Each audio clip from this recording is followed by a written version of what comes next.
अस्सलाम वालेकुम नाज़रीन। इन्फो ऐप के साथ मैं हाजिर हूँ। मेरी आज की कहानी रिटायर्ड डीएसपी मलक सफदर हयात की डायरी से है। इसमें आप जानेंगे कि किस तरीके से ये जाली पीरों फिक्रों पर अंधी अकीदत रखने वाले लोग अपने ही घर को बर्बाद कर देते हैं अपनी इस अंधी अकीदत से। तो चलिए शुरू करते हैं और देखते हैं कि मलक सफदर हयात साहब ने अपनी डायरी में इस केस की वदात को किस तरीके से बयान किया है।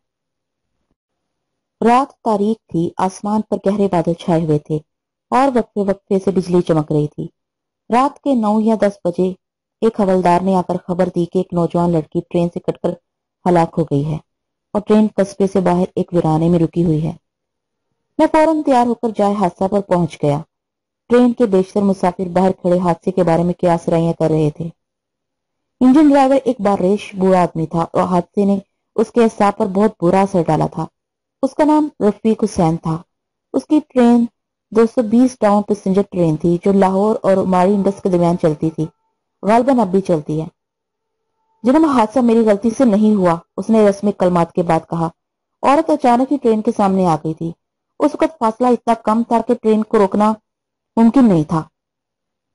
क्या वो जानबूझकर सामने आ गई थी? मैंने पूछा। मेरा मतलब है कि क्या ये खुदकुशी का केस है? ये तो अल्लाह ही बेहतर जाने, रफीक हुसैन ने जवाब दिया। वो गठरी सी बनी पुलिया की ओट में बैठी हुई थी। जब ट्रेन नजदीक पहुंची तो वो अचानक पटरी के ऊपर पहुंच गई। मैं कुछ समझ ही नहीं सका कि हुआ क्या है। मैं ये समझा कि कोई जानवर ट्रेन के नीचे आ गया है, लेकिन बाद मुसाफिरों ने जंजीरें खींचना शुरू कर दी तो मुझे मजबूरन ट्रेन रोकना पड़ी। क्या वो औरत अकेली थी या उसके साथ कोई और भी था? मैंने पूछा। मैं इंजन की बाई खिड़की से बाहर देख रहा था, इंजन ड्राइवर ने जवाब दिया।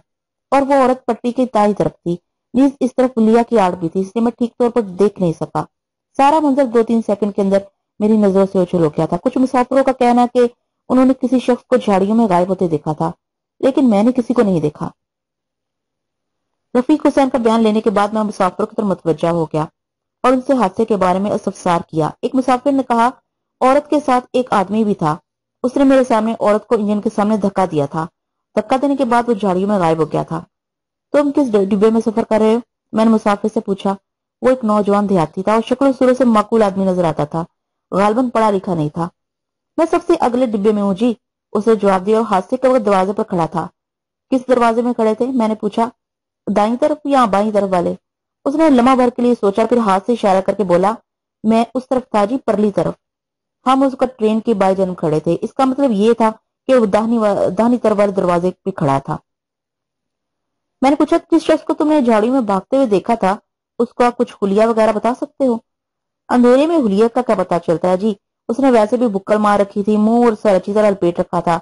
दौड़ने से लगता था कि वो अच्छा जवान आदमी है, कद बुद भी अच्छा था उसका। कुछ और मुसाफिरों ने भी मज़कूरा मुसाफिर के बयान की तायीद की। बाज ने कहा उन्होंने 2 आदमियों को दौड़ते देखा था, ताहम ज्यादा मुसाफिरों ने सिर्फ एक ही आदमी को दौड़ते देखा था। उसका मतलब ये था कि औरत अकेली नहीं थी, उसके साथ कम से कम एक मर्द यकीनन मौजूद था। उसके मौका से फरार हो जाने से मैंने ये नतीजा निकाला कि वो कत्ल की वारदात थी। मर्द ने औरत को धक्का देकर ट्रेन के सामने गिरा दिया था और फरार हो गया था। इंजन ड्राइवर और मुसाफिरों के बयान के बाद मैंने गार्ड की तरफ देखा जो बहुत बेजार सा मेरे करीब खड़ा था। मैंने कहा, गार्ड साहब, आप इस हादसे के बारे में क्या कहते हैं? हजूर, मैं सिर्फ ये कहना चाहता हूँ कि आप ये कार्रवाई जल्द खत्म करें और हमें इजाजत दें, उसने खुशक लहजे में कहा। ये बस या ट्रक नहीं है कि आप जब तक चाहें से रोकर खड़े रहें। ये मेन लाइन है। इसके बंद होने से कराची से पेशावर तक की रेलवे ट्रैफिक मुतासिर होगी। हादसे की सूरत में तो ये होता ही है, मैंने कहा। आपका नाम और नंबर क्या है? मेरा नाम अरशद हुसैन है और नंबर ये लिखा है। उसने अपनी यूनिफॉर्म पर लगे नंबर की तरफ इशारा किया। आप इस हादसे के बारे में लोगों के बयान सुन चुके हैं, आपने क्या देखा था? मेरा डिब्बा वो पीछे है, उसने इशारे से बताया। हादसे के वक्त मैं अंदर बैठा था, इसलिए मैं कुछ देख नहीं सका। जब मुसाफिरों ने जंजीर खींची तो मैंने बाहर देखा, लेकिन मुझे कोई दौड़ता हुआ आदमी नजर नहीं आया।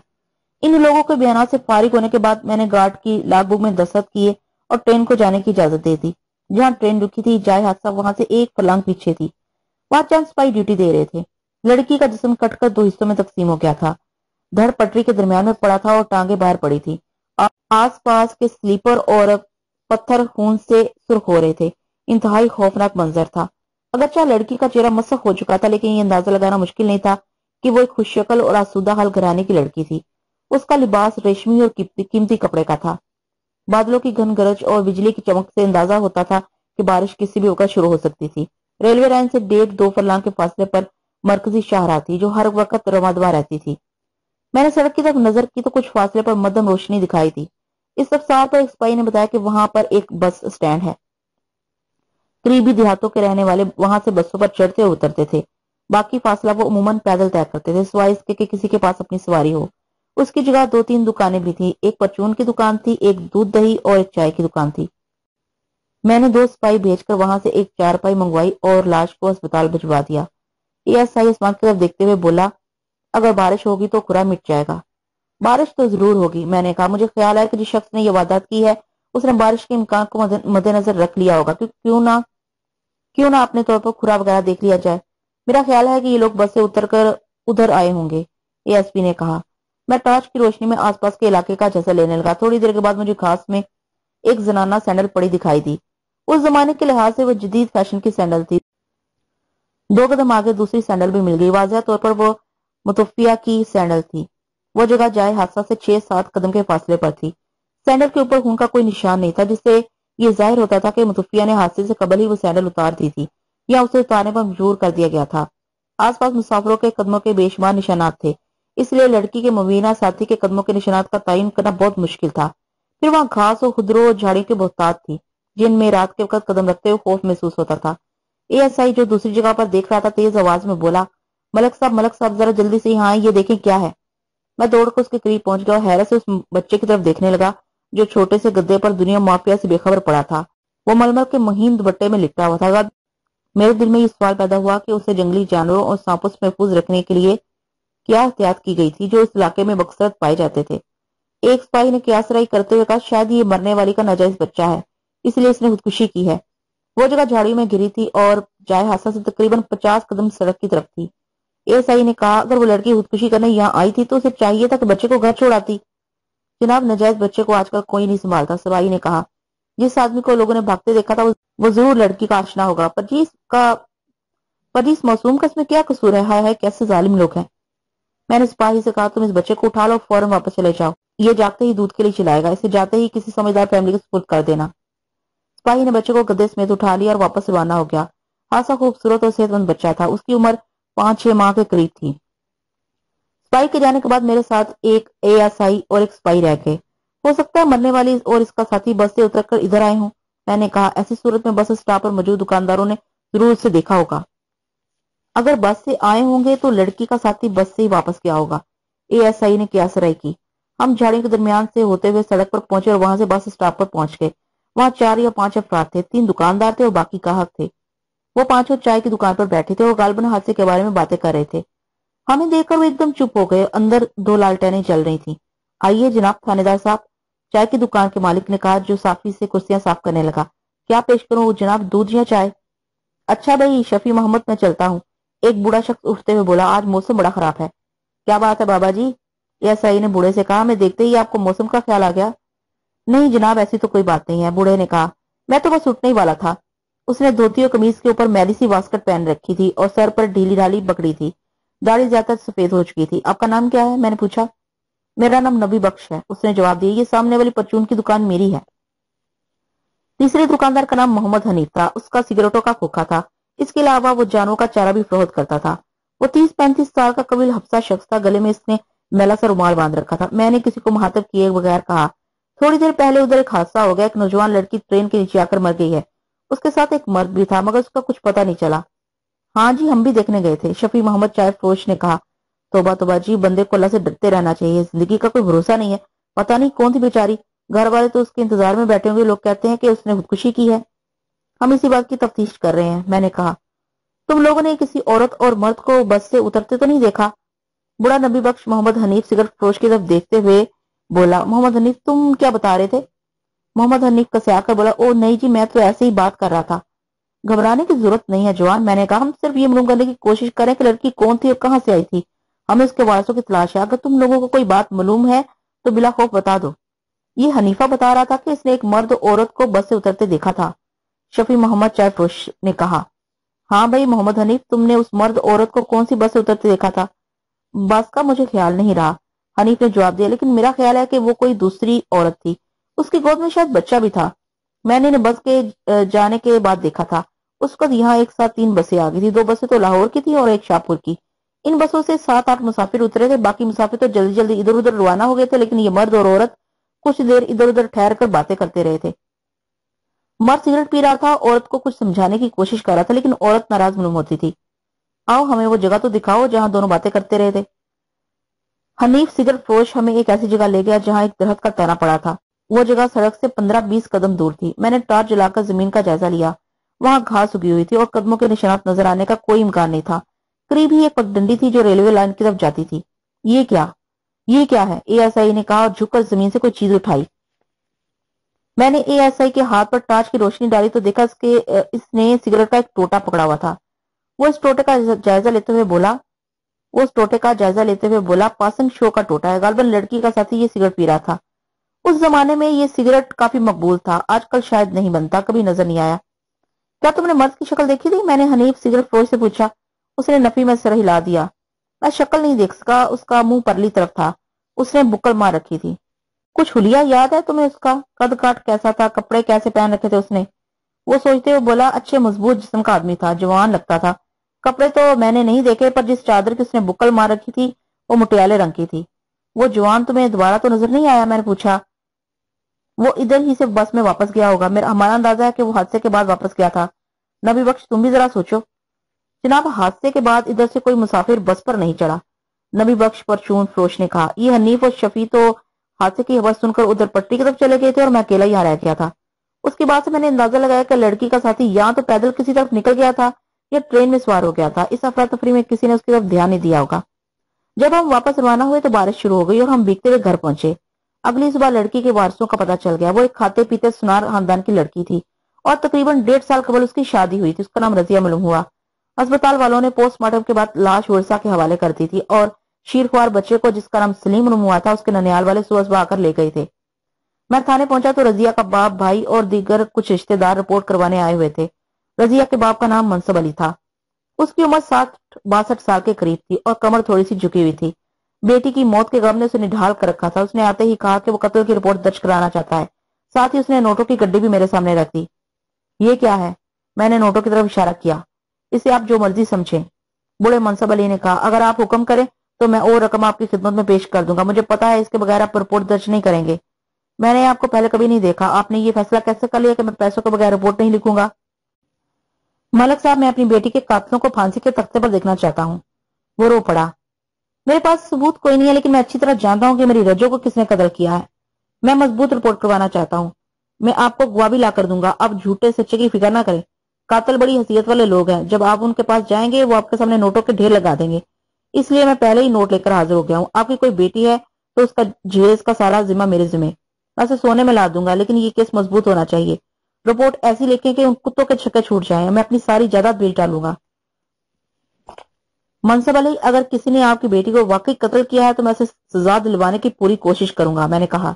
और मैं ऐसी काम की तनहा लेता हूँ, लेकिन अगर आप किसी को महज शक की बिना पर फांसी के तख्ते पर चढ़ाना चाहेंगे तो मैं आपका साथ नहीं दे सकूंगा, चाहे आप लाखों रुपए मेरे कदमों में ढेर कर दें। मेरे सामने आप झूठी शहादतों की बात ना करें, इससे आपकी बात कमजोर होगी। मलक साहब, शहादतें कानून का पेट भरने के लिए होती हैं। मैं जानता हूं कि मेरी बेटी का कातिल कौन है, लेकिन मेरे पास शहादतें नहीं है। बताएं मैं क्या करूं? कातिल कैसे ही छोड़ दूं? आपको जो कुछ मालूम है वो हमें बता दें और मामला हमारे ऊपर छोड़ दें। मैं कातिल और बेगुनाह में फर्क करना खूब जानता हूं। मैं तकरीबन 2 घंटे तक जाए हादसा पर तफ्तीश करता रहा। आपको हादसे की तफसील मालूम नहीं है, इसलिए आप ये कैसे कह सकते हैं कि आपकी बेटी को कत्ल किया गया है? जनाब, ये एक दिन का किस्सा नहीं है। इलियास ने शादी वाले दिन से ही मेरी बेटी को खत्म करना शुरू कर दिया था। आप शुरू से सारी बात बताएं, मैंने कहा। सबसे पहले उन लोगों के नाम बताएं जिन पर आपको शक है। लिखें, उसने आंसू पूछते हुए कहा। सबसे बड़ा मुजरिम तो चौधरी इलियास भट्टी है। ये मेरे दामाद का नाम है, इलियास भट्टी। दूसरा इसका भाई चौधरी मुख्तार भट्टी और तीसरा इनका बाप चौधरी अल्ताफ हुसैन भट्टी है। ये तीनों ही मेरी बेटी के कातिल हैं। आप इन तीनों के नाम दर्ज करें। मैंने एक कागज पर नाम लिख लिए और कहा, इस दुश्मनी की वजह क्या है? ये लोग क्यों आपकी बेटी की जान लेना चाहते थे? क्या ये लोग आपके रिश्तेदार हैं?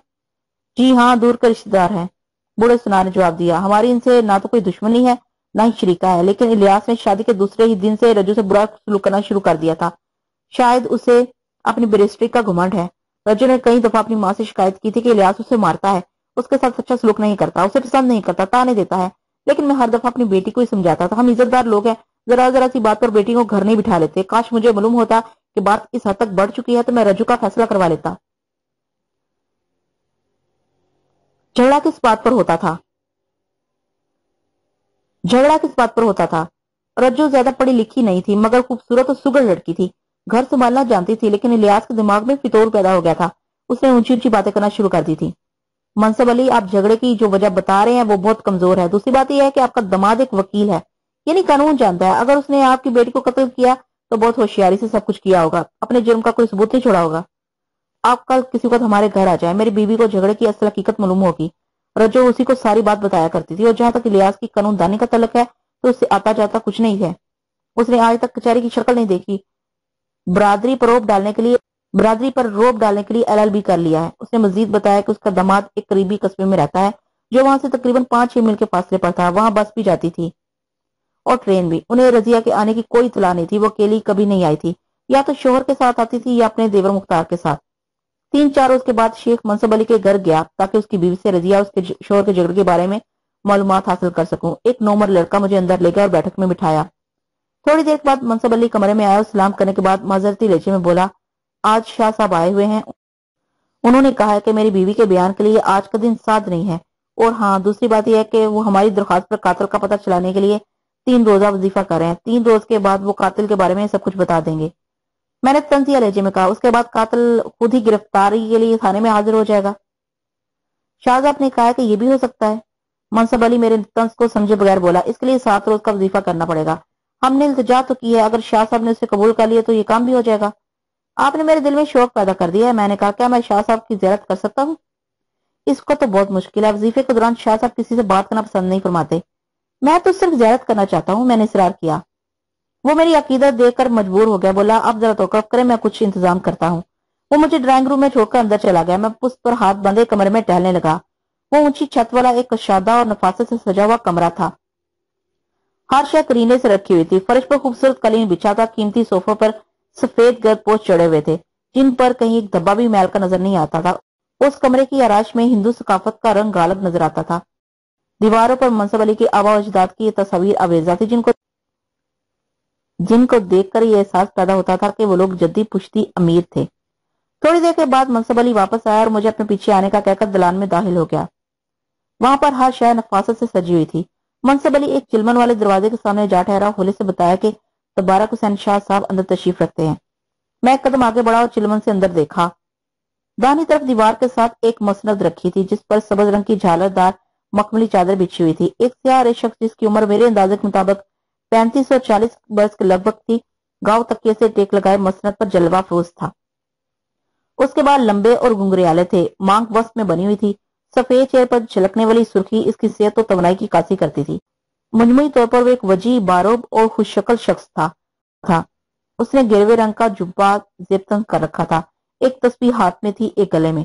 کمرے کے فرش پر دبیز قالین بچھا ہوا تھا، ایک کونے میں ادو لبان سلگ رہا تھا، کھڑکیوں کے پردے گرے ہوئے تھے اور کمرے کی فضا ہنسی سحر انگیز معلوم ہوتی تھی۔ منصب علی مجھے وہاں چھوڑ کر کسی کام سے دوسری طرف چلا گیا تھا۔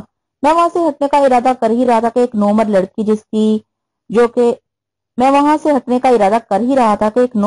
جس کی عمر 13-14 برس کے درمیان رہی ہوگی، کسی اندرونی کمرے سے کمرے میں داخل ہوئی اور مسند کے پاس جا کر ٹھہر گئی۔ تبارک حسین شاہ نے اسے بیٹھنے کے لیے کہا۔ وہ قالین پر بیٹھنے لگی، لیکن تبارک شاہ نے اسے بازو سے پکڑ کر مسند پر بٹھا لیا اور کچھ کہا جو میں نہ سن سکا۔ لڑکی کے لبوں پر منفل سی ہنسی نمودار ہو گئی اور وہ مسند پر رکھا ہوا پاندان کھول کر پان بنانے لگی۔ میں نے دیکھا تبارک شاہ بڑی گہری نظروں سے لڑکی کے سراپے کا جائزہ لے رہا تھا۔ اس کی ہوسناک نظریں اس نخیز کلی کے جسم کے ایک ایک حصے کو ٹٹول رہی تھی، اور منصب علی نے کہا تھا کہ شاہ صاحب دوران وظیفہ کسی سے گفتگو نہیں کرتے۔ مجھے اپنے عقب میں قدموں کی چاپ سنائی دی۔ میں نے مڑ کر دیکھا تو ایک بھاری جسم کی عورت جس نے سیاہ رنگ کا ریشمی لباس پہن رکھا تھا ایک دروازے سے نکل کر دوسرے دروازے پر بڑھی۔ مجھے دیکھ کر وہ جلدی سے اندر گھس گئی تھی اور کوئی کلمہ تجاب بھی اس کے منہ سے برآمد ہوا تھا۔ میں نے دوبارہ کمرے کی طرف نگاہ کی تو تبارک حسین شاہ کو چلمن کی طرف متوجہ پایا۔ اب لڑکی کریم پر بیٹھی تھی، کمرے کی نسبت دلان میں روشنی کم تھی، اس لیے اندر سے باہر کا منظر واضح طور پر دکھائی نہیں دیتا تھا۔ بعد میں مجھے معلوم ہوا کہ تبارک حسین شاہ کا اس گھر میں خاصا روب و دبدبا تھا۔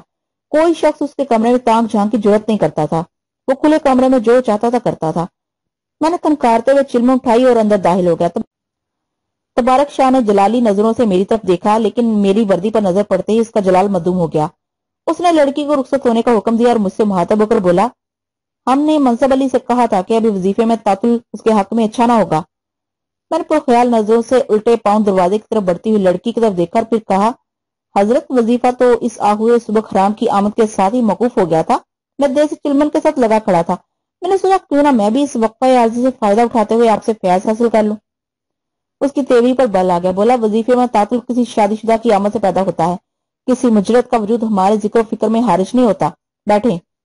उसने कलीन पर रखे हुए गाँव तकिए की तरफ इशारा किया। क्या मसला है? कमरे में 3 या 4 गाँव तकिए लगे हुए थे। मैं जानता था कि जाली किस्म के पीर फकीर किसी का अपने बराबर बैठना पसंद नहीं करते, लेकिन जो उनकी नजरों को भा जाए उसे सर आंखों पर भी बिठा लेते हैं। उसका नजारा मैं थोड़ी देर पहले देख चुका था। एक बात मैं आपको बताता चलूं कि उस शख्स की आंखों में बड़ा असर और आवाज में बड़ा दबदबा था।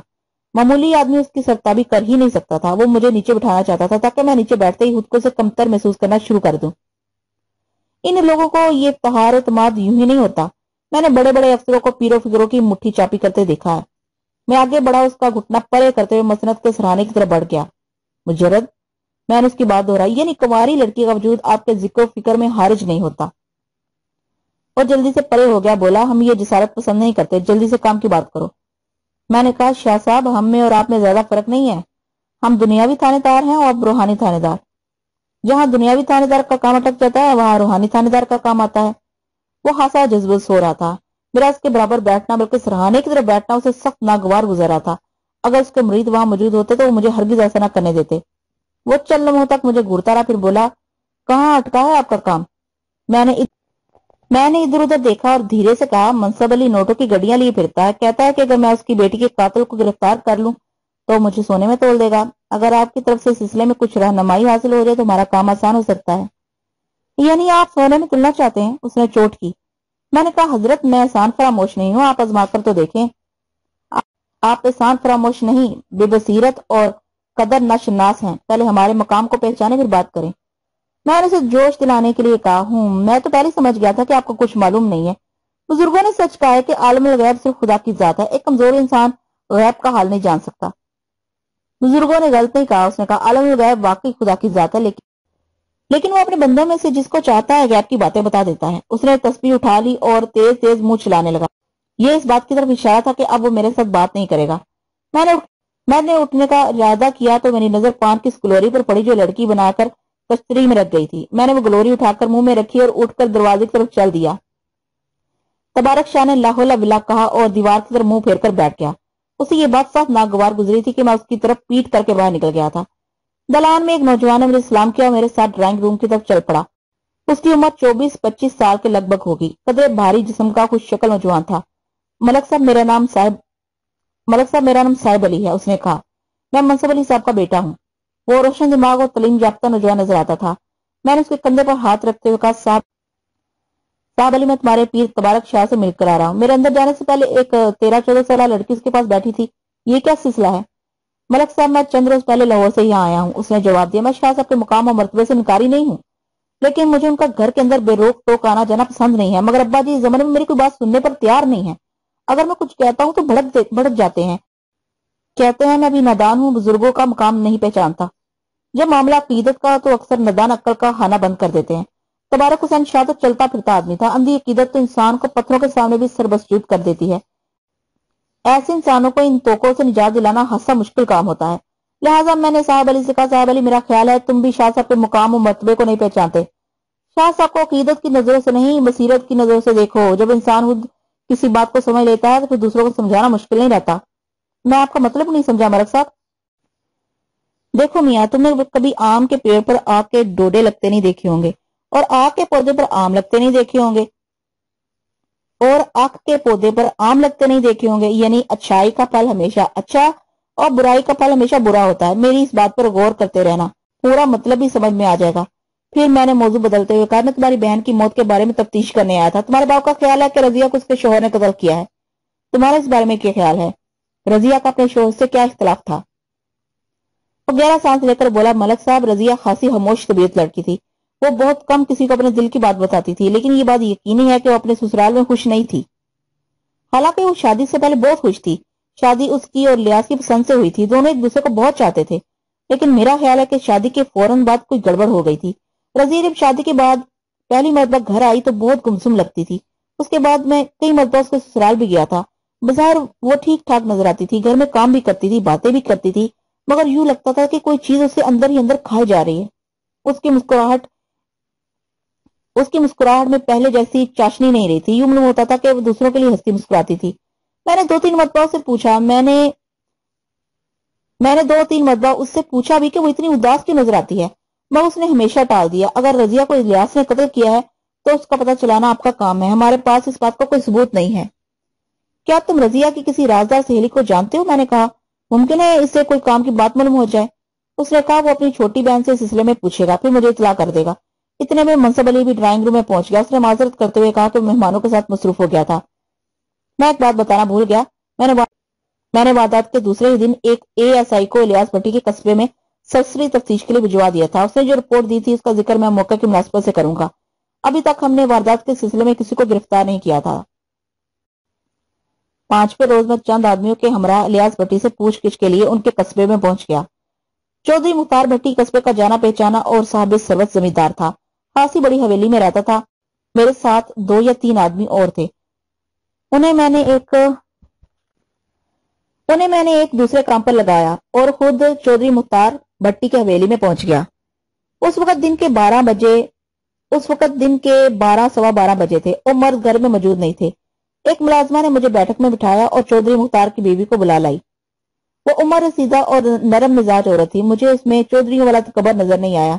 بعد میں اس کا نام عائشہ بی بی معلوم ہوا۔ رسمی کلمات کے بعد میں نے کہا رضیہ کے باپ منصب علی نے آپ لوگوں کے خلاف قتل کی رپورٹ لکھائی ہے۔ اس نے یہ بھی کہا ہے کہ الیاس رضیہ کو مارتا پیٹتا تھا، پسند نہیں کرتا تھا۔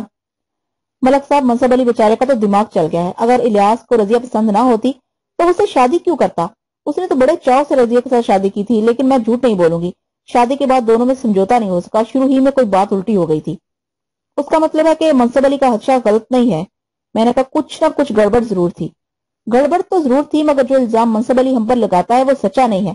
میں آپ کو سچ بتاتی ہوں کہ الیاس رضیہ کو کچھ نہیں کہتا تھا، اس نے کبھی رضیہ پر ہاتھ نہیں اٹھایا تھا۔ خرابی ساری یہ تھی کہ دونوں ایک دوسرے سے کھچے کھچے سے رہتے تھے، اجنبیوں کی طرح آپس میں بات کرتے تھے۔ میاں بیوی والی تو ان میں کوئی بات ہی نہیں تھی۔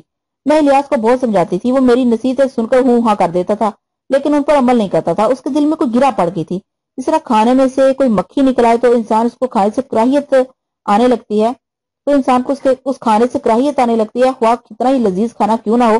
اسی طرح ان دونوں کے تعلقات میں کوئی مکھی نکل آئی تھی جس نے دونوں کو ایک دوسرے سے دور کر دیا تھا۔ جہاں تک میرا اور الیاس کے باپ کا تعلق ہے، ہم اپنی بہو کا بہت خیال رکھتے تھے۔ ویسے وہ خود بھی بہت اچھی تھی، شکایت کا کوئی موقع نہیں دیتی تھی۔ حادثے والے روز اسے کیا ہوا تھا؟ میں نے پوچھا۔ جب وہ گھر سے روانہ ہوئی تو اس کے ساتھ کون تھا؟ ہمیں تو کچھ پتہ ہی نہیں چلا کہ کیا ہوا تھا۔ الیاس نے بعد میں بتایا کہ رضیہ ناراض ہو کر گھر سے چلی گئی ہے، وہ بچے کو بھی ساتھ لے گئی تھی۔ ہم یہی سمجھے کہ وہ اپنے ماموں کے گھر چلے گئی ہوگی، اس کے ماموں ادھر قریب ہی رہتے ہیں۔ کچھ دیر بعد میں نے الیاس کے باپ کو پتہ کرنے بھیجا، انہوں نے واپس آ کر بتایا کہ بہو اپنے ماموں کے گھر نہیں گئی۔ اس کی باتوں سے بھی وہی بات سامنے آئی تھی جو رضیہ کے بھائی صاحب علی نے بتائی تھی۔ دونوں میاں بیوی اس شادی پر بہت خوش تھے، مگر شادی کے فوراً بعد ان کے تعلقات میں کوئی دراڑ پڑ گئی تھی۔ کچھ دیر کے بعد الیاس گھر پہنچ گیا۔ وہ مضبوط قد و قامت کا ایک خوش شکل نوجوان تھا۔ اس نے نگواری سے میری طرف دیکھا اور رسمی تعارف کے بعد بولا، کیا آپ مجھے گرفتار کرنے آئے ہیں؟ چونکہ وہ ایک وکیل تھا اس لیے میں نے اس کی ذہنی سطح کا خیال رکھتے ہوئے کہا، کیا ایسا کوئی جواز موجود ہے؟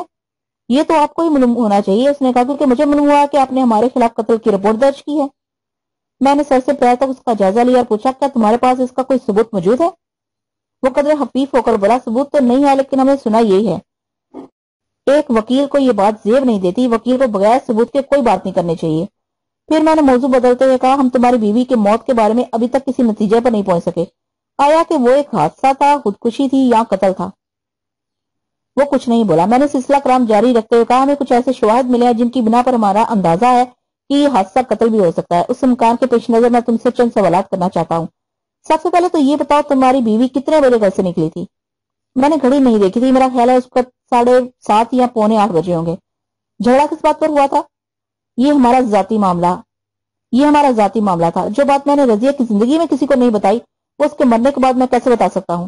میں نے اپنے سوال پر اصرار نہیں کیا۔ تم 7:30 اور 9 بجے کے درمیان کہاں تھے؟ اس نے تامل کرتے ہوئے جواب دیا، رضیہ کے جانے کے بعد میں چائے پینے کے لیے چلا گیا تھا۔